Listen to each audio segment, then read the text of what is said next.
Good evening, YouTubers. I just want to make a short video. Well, it's probably not going to be short. I'm very unaware of what happened today in the United States in the Capitol. I mean, I've heard about it, but I haven't watched a lot of podcasts. Also, I just want to apologize for the lighting and the camera. I really regret not having brought my other camera. Anyhow, notwithstanding what happened in Washington, D.C. today, as the Chinese say, I think the Chinese curse is, "May you live in interesting times." I can't remember how it goes. If anyone wants to comment on how that goes, just put it in the not in the chat, but in the comments. Anyways, I just spent a couple hours listening to a little bit of what's happening in Washington, D.C. And you would expect with some of the fireworks going off that the stock market bubble might be deflating, but you would be wrong. You might think Bitcoin would be deflating, but you'd be wrong. You might think gold would be shooting up like a rocket, but it's not, as far as I know. Anyways, we live in interesting times. One of the comments on my video was how the stock market seems way overvalued. I don't know how many people know this, but Jack Ma of Alibaba, he's been, I don't know if it's persona non grata or he just disappeared, but there's news reports that saying, oh, everything's hunky-dory. He's just laying low or whatever. I don't know. I hope he's still alive. I mean, you never know in China. I mean, you just never know. Anyways, with all that going on in China, there's still people investing a boatload of capital inside the jurisdictions of China, which I think is a little dangerous if you're from the West. I mean, it's like a roach motel. Your money may be able to go in, but it ain't going out. It's staying in China. Anyways, time will tell on how all that turns out. I had a viewer question on the differences between women in Guatemala and women in the Philippines and the differences in making friends, if I remember right. These are just my thoughts and opinions. Now, keep in mind, I lived in the Philippines a long time ago. Also keep in mind, dating, I'm not the expert on dating. I'm also not super successful in that department. Just a heads up on that. Anyways, what I can tell you is I have been on dates in Guatemala. I had a more interesting lifestyle, I'll just put it that way, say in the Philippines, as anyone should know if you know anything about the Philippines. In my opinion, the differences are, to me, both women from both countries are shy. Sometimes to me it seems like they're shyer here in the capital, or pardon me, here in Shela or in Guatemala in general, but that's even can be different depending on which region of the country you're in. And I'd also point out, you don't necessarily have to date women from Guatemala. You can date women, other travelers, Europeans, girls, Southern European girls, girls from the surrounding countries. It's the same in Mexico. Like in Brazil. Brazil's a good example. There's a large population of Japanese people in Brazil. So there's different options on that. But as a generalization, to me, when you're in the part of Guatemala that has a lot more indigenous influence, I don't want to say too much about that, but that's going to be a totally different dynamic than, say, when you're in the capital and you have the dating opportunity to date women from all over the country. I'd also say in parts of Guatemala that are less indigenous, it's going to be a little different. And that's what I'll say about that. Some of the cultural values may be a bridge too far for you as far as certain indigenous type things that go on here, I'll just put it that way. But in general, there's some really nice girls here, and they can be really shy. You're going to have to approach them. There's you can be introduced. You can use your social circle. I mean, that's a good way. That's kind of my situation, or has been. But yeah, that's to me the difference. Well, in the Philippines, girls are more approachy there, but they're still pretty shy. But because of the English, that's the big thing I want to get at. Because of the English, because they speak English, you can communicate much better. I would say that's the biggest hurdle for most foreigners or gringos. If you cannot speak Spanish, you can have trouble. I'd also say if a girl speaks a lot of English and she approaches you, Just be a little careful. That's all I'll say about that. But anyways, if you're willing to learn Spanish, there's really a lot of nice girls here. Just like really super nice. I mean, feminine. Oh, here's going to get controversial, but they're feminine, submissive. Again, here's my opinion. I get some hell for saying this, but most women I've met personally, they do not want to work. They want to stay in the house. I don't have a problem with that. I've had guys tell me, no, every single Latina they've ever met is a career woman. That's not been my experience. But maybe in the upper classes, I'm not mingling in that social sphere. But even then, women just basically do their charity work. If they have a career, it's before they get married, probably. These are just my personal opinions, remember. So that's as far as that goes. But here, women are, I wasn't around in the 1950s, but I imagine there were like American women in the 1950s. They're very, can be very shy, not all of them. Very demure, feminine. They put themselves together very well. They act fairly conservatively. Here, as a matter of fact, they don't even really have a lot of tattoos, but that's changing too a little bit. In the Philippines, they can be pretty shy, but they're pretty open to Western guys. It's just my opinion, but they like Western guys. Not all of them, but many of them.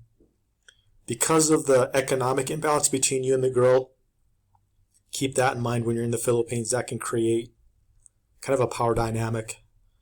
I'm sure most guys realize that if you're dating a girl that's kind of impoverished, maybe she's looking for a way out. Like, if you can't figure that out, I don't know what to tell you, but that dynamic's going on. I can also say it's not hard or impossible in the Philippines to date more educated women. I know foreigners both here at Mexico, Guatemala, Philippines, who have either wives or girlfriends that are college educated, have work, but they don't work now. If they do any kind of work, it's online business mostly. And that's another thing I want to mention. I mean, a lot of women here will be attracted to you as a foreigner because you can teach them how to start a brick and mortar business. You can kind of teach them how to make money online with a business. You'll have those skill sets, so they'll appreciate that. Also, too, as a foreign guy, you won't have bad habits like some guys might have, like the Philippines or Guatemala. Some guys drink too much, beat their wives, etc., etc. But again, another controversial statement. I'm not saying all the guys, I'm just saying you will have all those advantages. So in general, the only problem you might have in Latin America is if you're not willing to learn Spanish, or if you're slow to learn Spanish like me, that's me, then it can become a problem. But other than that, they're very shy and I find very sweet, nice, kind. Again, not all of them.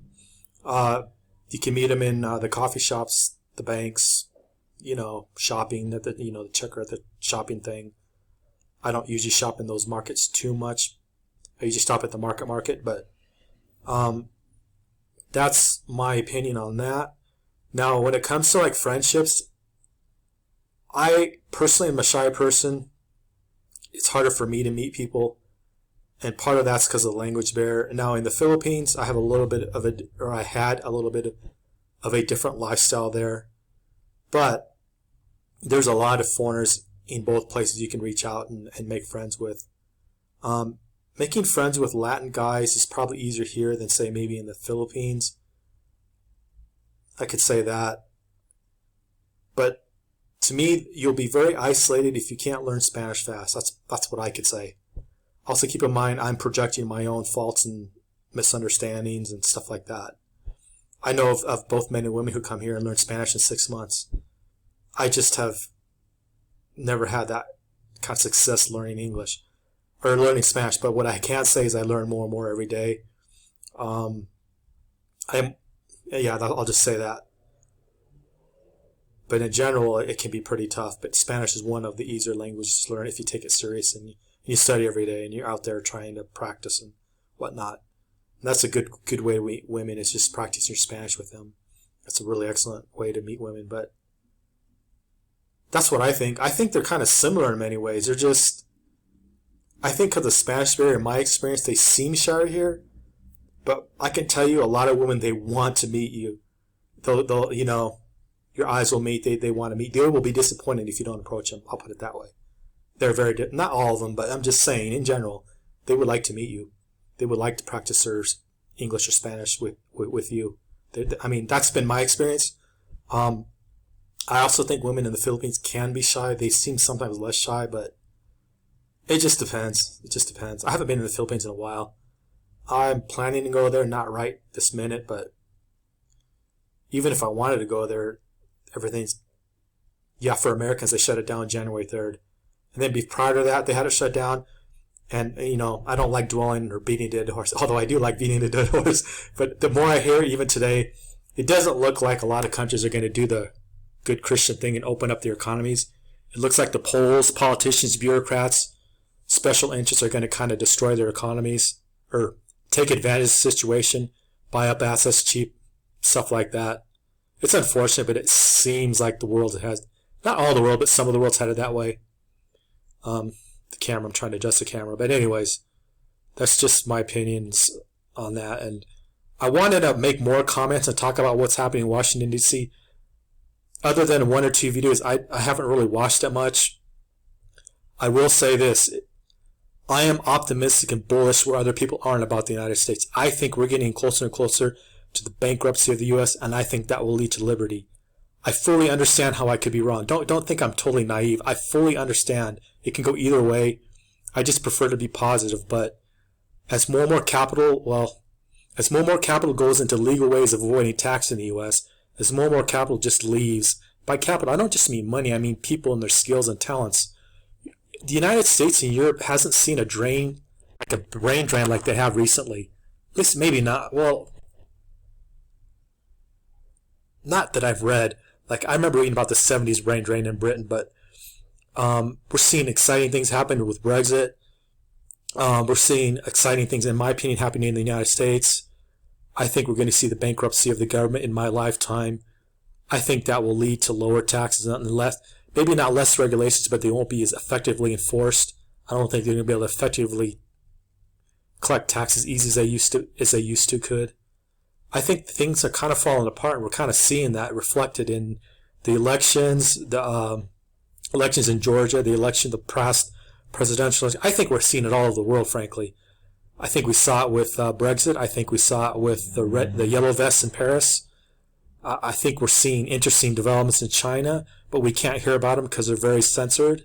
I don't have any insight information. I'm just making, just from what I hear, interesting things are happening in Hong Kong. Frightening things are happening. I don't know what will happen there.